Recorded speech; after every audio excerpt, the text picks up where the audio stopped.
ओम साई राम। सर्वप्रथम गणेश जी और बाबा को मेरा कोटि कोटि प्रणाम और आप सबको भी मेरा स्नेह भरा नमस्कार। आशा करती हूँ आप सब कुशल होंगे। शुक्र है बाबा का उनकी अनगिनत रहमतों का जो हम पर निरंतर बरसती हैं, जिसके लिए अगर हम हर पल भी बाबा का शुक्र करें तो शायद कम है। सबसे पहले Om Sai Ram preaching and books channel को मैं बाबा के श्री चरणों में समर्पित करती हूँ। यह चैनल एक ऐसा प्रयास है जहाँ हेमांत पंची द्वारा लिखित श्री साई सच्चरित्र में बाबा की जिन अनगिनत लीलाओं का वर्णन है वह मैं आपके समक्ष प्रस्तुत करूँगी। आशा करती हूँ आप इसे अपना भरपूर स्नेह देंगे। तो आज जो कहानी मैं लेकर आई हूँ वह मैं 2 भागों में प्रस्तुत करूँगी। भाग 1 में हम प्रकाश डालेंगे गुरु की आवश्यकता की और बाबा की अपने गुरु से भेंट किस प्रकार हुई, तथा भाग 2 में बाबा को अपने गुरु द्वारा कैसे ईश्वर दर्शन की प्राप्ति हुई और सच्चे पथ प्रदर्शक गुरु और ढोंगी गुरु में क्या अंतर होता है। श्री साई सच्चरित्र अध्याय 33 में वट वृक्ष का उदाहरण दिया है। जैसे आप सब जानते हैं, वट वृक्ष की शाखाएं नीचे चारों ओर फैली होती हैं और जड़ें ऊपर। इसी वट वृक्ष की तुलना बाहरी या दिखाऊ संसार से की है और दूसरी तरफ जड़ों की सृष्टि के मानवों से जो सब तरफ फैले हुए हैं। इस वृक्ष की रचना कितनी विचित्र है, ठीक इस संसार की तरह। ना तो इसका कोई आकार है, न स्रोत का पता, न अंत का पता चलता है और ना ही इसके आधार का। अगर इस कठोर जड़ वाले संसार रूपी वृक्ष को नष्ट करना है तो इसका कोई दूसरा रास्ता निकालना आवश्यक है ताकि इस संसार में आवागमन से मुक्ति प्राप्त हो। परंतु यह मार्ग इतना आसान नहीं, और चाहे कोई कितना ही विद्वान अथवा वेद और वेदांत में पारंगत क्यों ना हो, वह अपने सोचे हुए लक्ष्य तक नहीं पहुंच सकता जब तक सहायता के लिए उसे कोई योग्य पथ प्रदर्शक यानी गुरु न मिल जाए। गुरु के तो केवल चरणों के ध्यान मात्र से ही रास्ते में मिलने वाले कष्टों से मुक्ति मिल सकती है तथा संसार यात्रा सुगम और कुशलता पूर्वक पूरी हो सकती है। इस विषय में बाबा का अनुभव जो उन्होंने स्वयं हेमांत पंत जी को बताया, वास्तव में बहुत ही आश्चर्यजनक है। बाबा बताते हैं कि बहुत समय पहले एक बार 3 सहयोगी और बाबा मिलकर धार्मिक और दूसरी पुस्तकों का अध्ययन कर रहे थे। चर्चा करते करते वह ब्रह्म के मूल स्वरूप पर विचार करने लगे। एक ने कहा, हमें स्वयं को ही जागृत करना चाहिए, दूसरों पर निर्भर रहना उचित नहीं। इस पर दूसरे ने कहा कि जिसने मन को वश में कर लिया वह धन्य है। हमें अपने छोटे विचारों और भावनाओं से मुक्त होना चाहिए, क्योंकि इस संसार में हमारे अतिरिक्त और कुछ भी नहीं है। तो तीसरे ने कहा, यह संसार सदैव परिवर्तनशील है, केवल निराकार ही सदा रहने वाला है। अतः हमें सत्य और असत्य में विवेक करना चाहिए।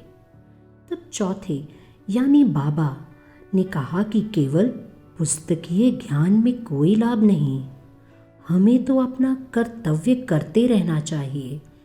दृढ़ विश्वास और पूर्ण निष्ठा पूर्वक हमें अपना तन मन धन यानी अपना सर्वस्व गुरुदेव को अर्पण कर देना चाहिए।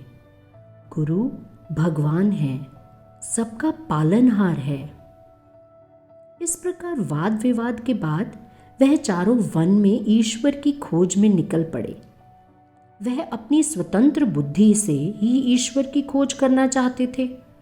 मार्ग में उन्हें एक बंजारा मिला जिसने उनसे पूछा, हे सज्जन पुरुषों, इतनी कड़ी धूप में आप लोग कहाँ जा रहे हो? उन्होंने जवाब दिया, वन की ओर। उस बंजारे ने फिर पूछा, कृपया यह तो बतलाइए, वहां जाने का कारण क्या है? इसका जवाब चारों ने टाल मटोल कर दिया, परंतु फिर भी उस बंजारे को ऐसे बिना किसी कारण इतनी धूप में भटकते उन चारों व्यक्तियों पर बहुत दया आई और उसने बड़े ही प्यार व स्नेह से पूछा, आप चाहें तो मुझे न बताएं जंगल में ऐसे घूमने का कारण, परंतु इतनी गर्मी है और सूरज भी सर पर है, इसलिए थोड़ा ठहर कर जलपान कर लीजिए। और मेरी माने तो बिना किसी पथ प्रदर्शक के जंगल में भटकते रहने का कोई लाभ नहीं। पर अगर यह सुझाव आपको पसंद आया तो किसी ज्ञानी पथ प्रदर्शक को साथ ले लें। इस प्रार्थना को अनसुना कर वह लोग आगे बढ़ गए, क्योंकि मन में विचार किया था कि हम अपने आप ही अपना लक्ष्य प्राप्त करेंगे, तब फिर किसी सहारे की हमें क्या आवश्यकता।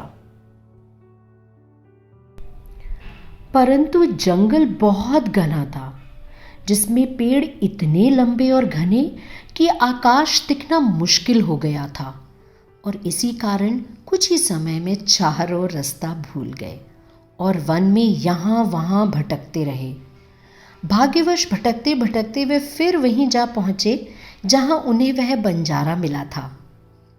बंजारा मुस्कुराया और बोला, प्रत्येक कार्य चाहे वह बड़ा हो या छोटा, मार्गदर्शक आवश्यक है, और यह भी कि ईश्वर की प्रेरणा के बिना सत्पुरुषों से मिल पाना यह असंभव